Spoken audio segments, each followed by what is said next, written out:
Welcome to Cracks in the Cement podcast. This is Ronan, your host. This is kind of a spur of the moment episode. A friend of mine left a message just sharing how much grief he's feeling right now and how overwhelming it is with the symptoms and the results of white supremacy and imperialism and the humans with power who create these systems that hurt so many other people. Like thinking about the major hurricanes that are happening right now that have been predicted. We knew this, the government knew that this would be the result of carbon emissions since at least the 1950s or 1960s. Occupation, genocide, like what's happening with the Israeli government, Netanyahu and his people. And as an occupier on stolen land myself, there's just the impacts of disconnection and power over and all of that. We're just, it's just getting harder and harder to ignore for the people who maybe have had the privilege to ignore it.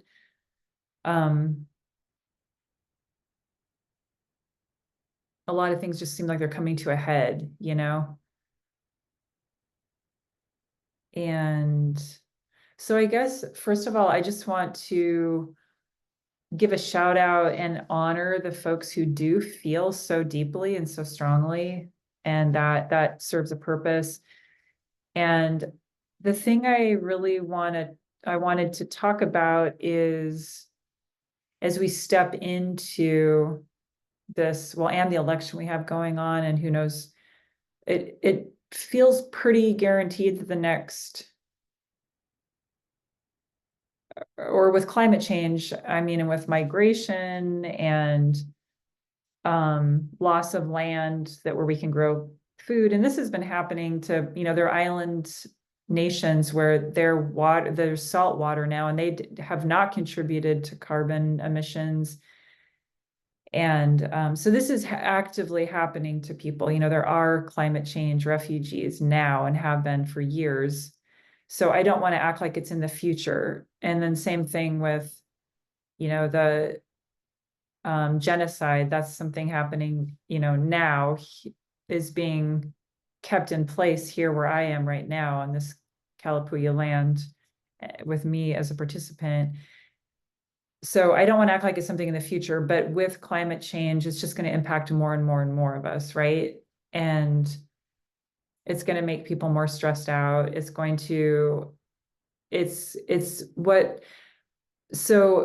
And I feel like I'm not saying it's all doomsday though. What I see is life on Earth for humans has had a lot of times of huge disruption and challenges, and we might wipe ourselves out, And so that's just something that I came to accept years ago because I did research around climate change and saw how things weren't changing. And so I sort of had to surrender.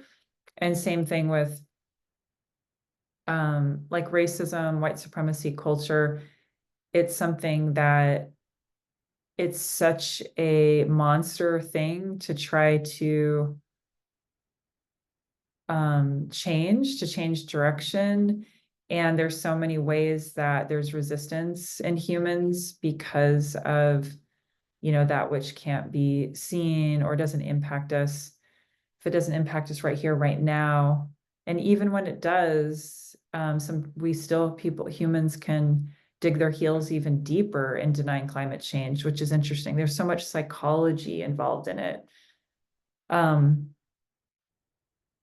But what I really want to talk about is how do we like play our part in the puzzle, as in feeling it, feeling the grief, feeling the rage, feeling the frustration, feeling the despair, helplessness, all of those emotions. And how do we support each other in feeling those emotions? And as in, for example, how can, like for me, I'm stepping more into wanting to be like a support and to be of service to those who feel really deeply. Um, and if you are somebody who feels really deeply, how can you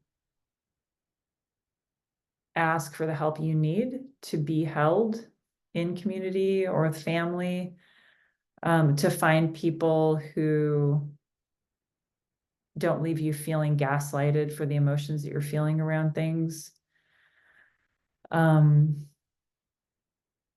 If you are able to get, like healing work or massage or taking hot baths with herbs, remembering to leave space to care for your human body that's feeling all of this. And just thinking about people who are sensitive with health stuff, or are the children, the youngsters, the beings who are sensitive to what's in the collective, thinking about how we can support those folks. And also for white-bodied and white-presenting folks and for all of us who grew up within the mainstream white supremacy culture system, to remember to keep doing that inner work of uprooting how white supremacy has wired our thinking, as far as binary thinking, good and bad, and being careful with not contributing too much to the binary thinking, as far as a whole group of people as being completely good or completely evil, that kind of thing. But those ways that, I mean, it could be human nature as well, but there are cultures and support and ways of being where we could have been trained to think in a more paradoxical, holistic way, so it's kind of like, how can we work with our brains to reprogram them to also contribute to the healing of the culture, knowing that we don't always have that capacity, but but I wanted to say again, but especially for white-bodied folks, that we just have to do the work of unpacking our internalized white supremacy, which is why I keep hosting the Me and White Supremacy learning groups, because if we're coming together in community to rise up and say, no more, no fucking more. If we're going to rise up together, we also have to be conscientious of how it's analogous, all these repetitive map patterns. What is it? Like holograms, where the big is just filled with a whole bunch of repeat patterns of that same pattern. So we have to do the work of looking at how we show up in those collective spaces, because we don't want to do the ironic thing of well, first of all, we don't want to cause more harm, and we want to be showing up in a way where we're aware of how the propaganda we received has impacted our sense of selves. And so it's like these different layers. So we all need to take care of ourselves, take care of the grief, be grateful that we feel. And if you're not able to feel, which sometimes I really do get stuck in that, where I'm like, I don't really want to look at the news because I know that I don't want to be manipulated, and I want to know what's going on. And I know sometimes the trauma porn pictures are what gets me to feel that I need like humans, I need like images of suffering helps me feel. So, it's trying to find that balance of like, and I don't want, I just want to be careful with how much I take in. And so sometimes when I'm feeling like I don't want to witness that suffering without consent, sort of from the people who are experiencing that. And sometimes I can feel blocked from feeling like I can kind of feel it, but not fully in my heart and my chest. So if you are one of those folks, instead of being like, what's wrong with me, or mad at yourself, for me, I'm using it to help support the people who do feel so much, the folks where it affects their health, where it affects their capacity to function in everyday life. What can I do to be of service to help them, and to use my kind of grounded, rockish energy to help the folks that just feel so much more and just can't help it. They cannot help it. They don't need to look at the pictures to feel something. They can just feel it in the collective. And so the people in your life who maybe aren't even consciously aware of it, but are having like really bad headaches, or their stomach is bothering them, or they're getting mysterious rashes or something like that. It's like, what can you do to help support them as they're feeling so much, you know? Um, yeah, I guess I don't even know so much what the point of this episode is. I think it's mostly just to keep the connection and to just acknowledge the grief, acknowledge that a lot of things are coming at a head, and that we need to make sure that we are finding ways to nourish ourselves, to support each other in our community and our families, to hold each other, and to be kind with yourself, and just, I guess, to be like, and I'm here too. I'm here for this community. Um, I'm actually going to be doing a training this Friday, Saturday, Sunday, like cranial sacral touch healing training that I'm going to be doing. So I'm also going to be looking for folks who are willing to let me practice on them. So if you're looking for just the opportunity to get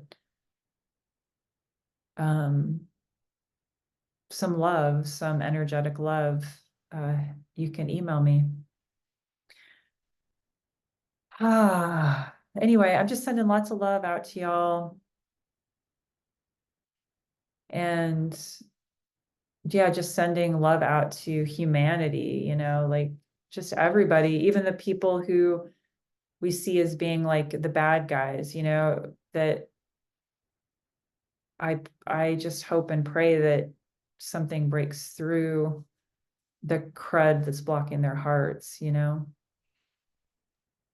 Um, and to all of us, like our own version of the crud that blocks our hearts, and just wishing for all of us to feel connected to each other, and to see the humanity in all other beings, just even if it's just a crumb of humanity, just trying to see it in everybody. Yeah, so with that, I'm just sending out lots of love to y'all. Okay, and I hope you all are able to find ways to resource yourselves and feel connection and feel loved and feel ways into just loving on yourself and being in this human body. It's hard. And it's also joyous. I also hope you all are finding time, moments for laughter and joy. It's the best, such good medicine. Okay, love y'all. Bye.